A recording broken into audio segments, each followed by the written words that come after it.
Hello friends, আপনারা সবাই কেমন আছেন? নিশ্চয়ই ভালো আছেন। প্রতিদিনের মতো আজও আপনাদের কিছু উপকারের কথা জানাতে হাজির হয়েছি। আজ আপনাদের ডিমের ছটি উপকারের কথা জানাবো।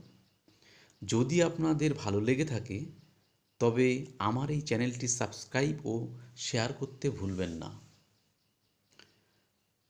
এক, ডিমে উচ্চমাত্রায় এইচডিএল বা হাই ডেনসিটি কোলেস্টেরল থাকে, যা স্ট্রোকের ঝুঁকি কমায়।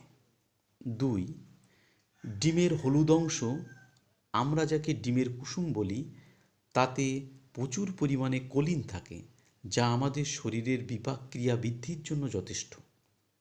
তিন, ডিম নিয়মিত খেলে আমাদের শরীরে ইনসুলিনের মাত্রা ও গ্লুকোজের তারতম্য বজায় থাকে।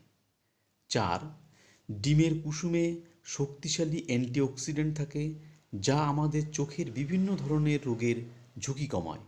পাঁচ, ডিমে প্রচুর পরিমাণ কোলিন নামক রাসায়নিক উপাদান থাকে, যা মস্তিষ্কের স্বাস্থ্যের জন্য ভালো। ছয়, ডিমে আয়োডিন ও সেলেনিয়াম থাকে, যা শরীরে থাইরয়েড হরমোন সংশ্লেষণের জন্য প্রয়োজনীয়।